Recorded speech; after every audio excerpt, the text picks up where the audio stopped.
The brother asks, what if I don't believe in God? Well, I could ask the same.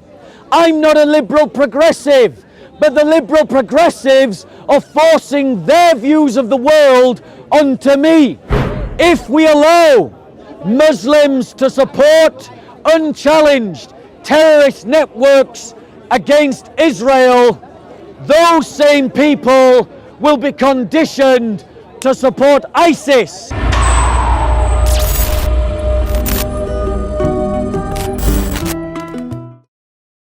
Guys, if you want to hear my next topic, take a step forward, because I'm not going to project and we need to create some space at the back, so take a step forward. What's the topic, Bob? So my next topic, guys, is about the kind of protest that we're seeing in favour of terrorists in the UK right now. The Palestinian protests that we are seeing in the streets of London right now must be seen for what they are: the legitimisation of terrorism and militancy, the legitimisation of groups like Hamas, Hezbollah and Islamic Jihad. The reality is that the fight that is going off in the Middle East right now is not a fight between two states. It is a fight between a state and a terrorist network. And protests and the violence that we saw outside of the embassy of Israel is a protest in favor of that terrorist network. The terrorist network of Hamas and Hezbollah.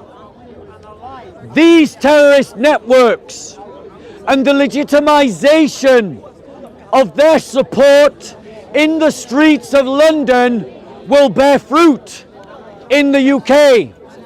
You see, if UK society is willing to accept that the Muslims of the UK can support terrorist networks in Palestine, how much of a jump do you think it will be for those same Muslim communities to support terrorist networks in the UK?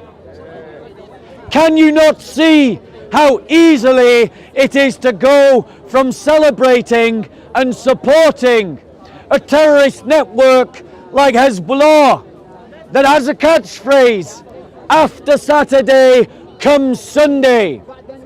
Now think about what this phrase means. What is the Sabbath of the Jews? Saturday. What is the day of celebration for the Christians? Sunday. So Hezbollah says, after the Jews, the Christians.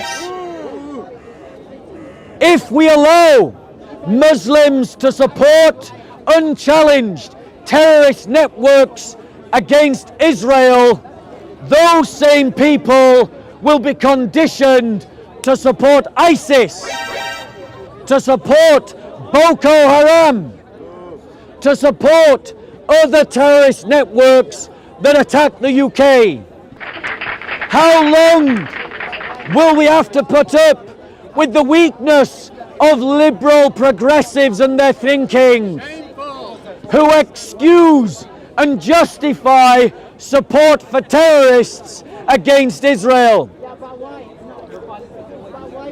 Is there any coincidence, any at all, as to why the British state won't stand up against Boko Haram and the Fulani herdsmen who are killing thousands of Christians in Nigeria? Thousands are dying in Nigeria because they are Christians at the hands of Islamist terrorists and their Fulani herdsmen allies, and the Western governments do nothing. Do you not see that tolerating supporters of terrorism here means that you end up tolerating supporters and terrorist actions in other countries. Do you not see that the British government turned a blind eye to Turkey mobilizing and transporting terrorists from Syria to Azerbaijan to fight against Armenia? The British government is complicit in supporting terrorism. Do Black Lives Matter? Not according to the British government. They only matter in America. They don't matter in Nigeria. They don't matter in Ethiopia.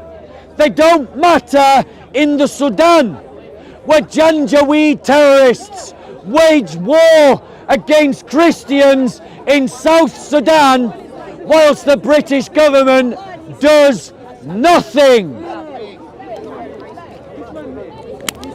Christians, stop looking to others to defend you. Stop looking to weak Christian leaders who are cowards, like the Pope,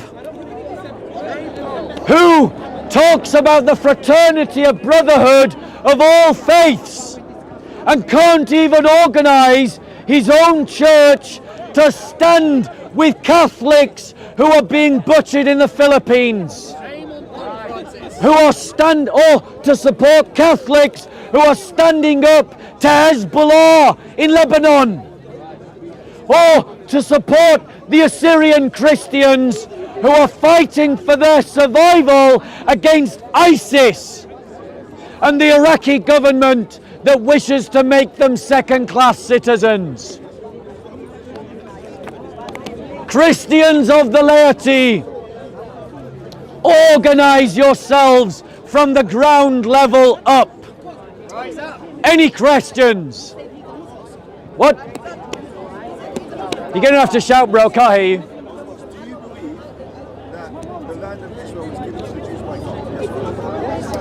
So the question is that the land was the land of Israel given to the Jews by God. Yes, it was.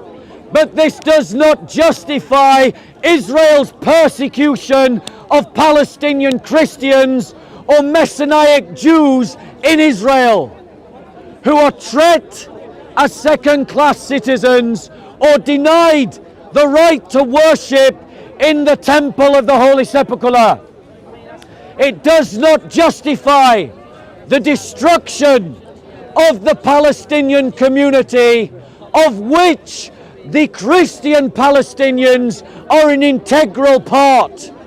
The land may belong to Israel, but that doesn't give Israel license to do whatever it wants. Any other questions? Sometimes sounds like you want the British government to be more supportive of Christians, but are you saying I'm not really respecting that because you're saying because they're not Christians, that's Repeat the question, Bob. So the brother is asking me that I sound like someone who thinks that the British government should do more to help persecuted Christians, but that I don't believe that they will, and therefore the church should do it itself. I couldn't summarize it in a more succinct sentence myself. The British government, if it was consistent to its own values, should do more to support persecuted Christians, but they won't. And I'll tell you why they won't. Because they don't want to buy into a narrative that pits one religion against another. Because they are scared of inflaming tensions amongst different communities here in England. And they are sacrificing our brothers and sisters upon the altar of multiculturalism. But we Christians, who are a multicultural society made up of blacks and whites and Asians and Native Americans and Aborigines and Russians and Slavs and Saxons, we can organize ourselves All it takes is imagination, courage, and determination. Three things that are lacking in our bishops and our priests and our pastors. Well, don't wait. Organize yourselves. Stand up as an individual. Form your own community of solidarity, your own group of solidarity. Link up with other groups of solidarity. Form a network that has no central organization but responds as a society, because as a society we are following a common narrative of Christians standing up for our brothers and sisters. Any other questions? Keep away from division, please. Any other questions? We're actually tending to be more passive against what you can see as the primate smoking. I can't hear you, bro. Speak up. Sorry, we're the most passive against the other primate smoking voices, which are secularism and Islam. We don't assert ourselves. We should never assert ourselves violently, but we don't assert ourselves hardly at all. Christians, the brother raises a point that we Christians are altogether too passive. You see, societies are not guided by the masses. That is a myth. Societies are guided by that minority of activists who are willing to push their agenda. And we Christians have accepted the détente of the Enlightenment, the rapprochement of the Enlightenment, that we Christians must reduce our faith to something that is entirely private and not public, that is without any political vision or expression. Your leaders have accepted that the only legitimate expression of the Christian faith is to be an NGO, a charity. It is a lie. We Christians are a people.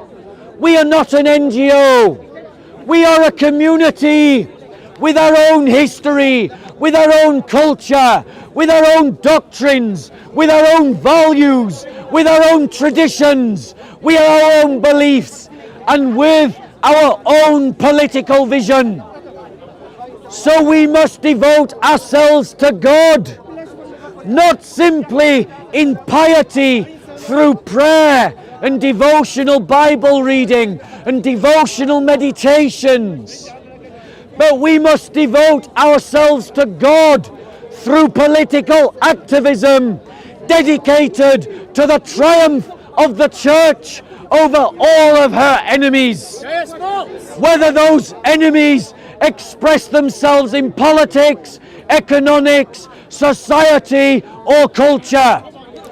The teaching that pacifism is a moral obligation upon the Christian is a lie. Christianity does not teach this doctrine. It is a modern heresy that has come out of the Enlightenment. Christians, pacifism is a moral choice, not a moral obligation. Activism for the church is a moral duty. Amen. Your question. Do you believe in separation of state and religion? Sorry, do you believe in separation of state and religion? The brother asks, do I believe in the separation of state and religion? I say emphatically, no. State and religion mix, because you cannot separate religion from politics. Politics is the exercise of influence, authority, and power. These things you make when you go into Starbucks, when you buy from Google. These are political decisions because Starbucks and Google push political agendas. You have to be a political organism. You are political, but a Christian does not accept that there is any part of their life that is not subject to the discipleship of Christ. And that means, brothers and sisters, that you must be politically Christian. You must follow a Christian political narrative, and that means guiding the state by the doctrines and the values of the church. What if I don't believe in God? The brother asks, what if I don't believe in God? Well, I could ask the same. I'm not a liberal progressive, but the liberal progressives are forcing their views of the world onto me. It's true. So why is it that the secular liberal progressive can tell you all that you're guilty of a thought crime if you believe in what the Christian faith teaches is the family, but you can't allow the Christian faith to guide on issues like abortion? No. Can I ask you your end game? Because are you saying, I'm completely in agreement with you in saying that Christians should be able to legitimately assert their beliefs into society in general and into politics, into lawmaking, and their decisions should be taken on board and valued, and Christians should actively assert them into the marketplace, if you like, for want of a better word. Question. They're not doing so. However, you also use the word dominion and dominating. Do you actually believe Christian culture should return to a place where it normally dominates the marketplace, or are we just? Okay, yes, I get the point. So as a Christian, do I believe that we Christians should be working for the dominance of a Christian worldview in aspects of culture, politics, economics, information sharing, the arts, as well as a number of other key themes of society? The answer is yes, I do. Because the alternative is that if you don't dominate the heights of society, your enemies will. And if they dominate the heights of society, it will be bad for Christians, just like it was in Spain, just like it is right now in Egypt and Nigeria and Pakistan and Malaysia and Indonesia and Burma and China and North Korea. Occupied Armenia, Somalia, Ethiopia, if we as Christians do not stand up for our people, no one will. If we allow our enemies to dominate the matrix by which we rule or ruled and are governed and have our being and move in society, we will be the worse off for our weaknesses. I entirely agree. Christians, one second, Christians, we must rediscover a vision of Christendom, a medieval concept, not repeating it without criticism, not repeating it in an unfiltered way, learning from all of its mistakes and failings, but working towards a united Christian confederacy of nation states that are united by Christian doctrine and values. Any other questions? I agree with you pragmatically that that's the Question. we're going to have. Yeah, sorry. But is that what the Bible is actually telling Christians to do? In the early church, was expecting them to be bright lights in a persecuted scenario. Has that changed? Because you could say that when Constantine legitimised Christianity in the political sphere, the church actually cooled off somewhat. So is God looking for that scenario where there is a politically strong, politically dominant church, or is he asking for Christians to be strong within themselves, strong within their values?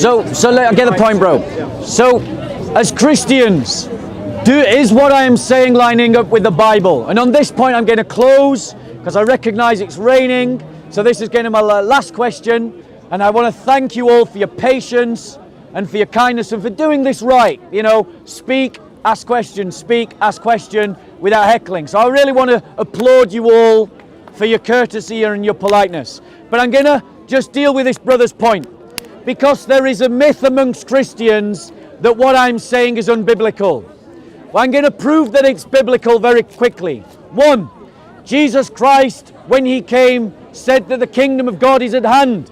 And when he taught us to pray, he said, thy kingdom come, thy will be done on earth. Everyone hear that? On earth as it is in heaven. Well, in heaven, does God rule or does man? God rules. So on earth, God should rule. In heaven, does God have armies? Yes. So on earth, should God have armies? Yes.